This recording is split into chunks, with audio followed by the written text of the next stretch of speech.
अस्सलाम वालेकुम, welcome back to my mini vlog. कैसे हैं आप सब? उम्मीद करती हूँ इंशाल्लाह आप सब खैरियत से होंगे। अल्हम्दुलिल्लाह हम भी खैरियत से हैं। व्लॉग स्टार्ट हो रहा है इवनिंग से और मैं यहाँ पर प्लांट्स में पानी दे रही हूँ। और ये देखें माशाल्लाह गुलाब के कितने प्यारे प्यारे फ्लावर्स आए हुए हैं। और अब ना सभी प्लांट्स पे माशाल्लाह बड़ी अच्छी रौनक आई हुई है, यानी सभी प्लांट्स हरे भरे हुए हुए हैं, क्योंकि इनमें अब डेली पानी डलता है तो सभी प्लांट्स अच्छे से चल रहे हैं। ना सर्दी वाले मौसम में तो इन पर एक भी पत्ता नहीं बचा था। और सभी प्लांट्स में पानी देकर अब मैं आ गई हूँ किचन में सफाई करने के लिए। तो सबसे पहले जितने भी धुलने वाले बर्तन हैं मैं उनको खाली करके धो दूंगी। कुछ इनमें बर्तन दोपहर के भी हैं और कुछ मैंने अभी बच्चों को चाय बनाकर दी है तो वो भी बर्तन हैं। जितने भी बर्तन थे मैंने सभी बर्तनों को धो दिया है और अब मैं किचन के काउंटर टॉप की भी सफाई कर दूंगी। अच्छा, किचन के काउंटर टॉप पर मैं ऐसी चीजें रखती हूँ जिनको हटाकर मैं अच्छे से सफाई कर पाऊँ, जैसे ऑयल की बोतल हुई या स्पून होल्डर हुआ, चीनी पत्ती के कंटेनर हुए, तो मैं इन चीजों को किसी बास्केट वगैरह में रखती हूँ ताकि उस बास्केट को उठाकर मैं अच्छे से सफाई कर पाऊँ। वरना एक एक चीज को हटाकर सफाई करना थोड़ा मुश्किल लगता है। किचन की सफाई में करके आ गई हूँ। अब मैं कर रही हूँ यहाँ पर कपड़े फोल्ड। जितने भी कपड़े फोल्ड करने वाले हैं उनको फोल्ड कर दूंगी और जो प्रेस करने वाले हैं उनको प्रेस कर दूंगी और उसके बाद कपड़ों को रख दूंगी उनके जगह पर। ये देखे माशाल्लाह मेरी बेटी ला ला कर दे रही है मुझे कपड़े।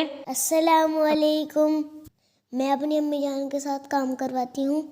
आप भी अपनी अम्मी जान के साथ काम करवाया करें। आपकी अम्मी जान आपके लिए इतना काम करती हैं, आपका भी हक बनता है आप भी अपनी अम्मी जान के लिए कुछ करें। ये देखिए माशाल्लाह इसको शौक लगा हुआ था वॉइस ओवर करने का। जब भी मैं वॉइस ओवर करती हूँ ना मेरे पास आकर खड़ी हो जाती कि अम्मी जान मुझसे भी वॉइस ओवर कराएं। काफी टाइम से मेरे पीछे लगी हुई थी कि मेरी भी बात कराएं। खैर कपड़े वगैरह रखने के बाद मैंने बच्चों को शीर निकाल कर दिया खाने के लिए, तो बच्चे शीर खा रहे हैं। और उसके बाद मैं फिर से आ गई किचन में बर्तन रखने के लिए, क्योंकि जितनी देर में मैंने और काम किए उतनी देर में मेरे बर्तन भी सूख गए थे। तो बर्तनों को उनकी जगह पर रख दूंगी। चलिए मिलते हैं नेक्स्ट व्लॉग में। अल्लाह हाफिज।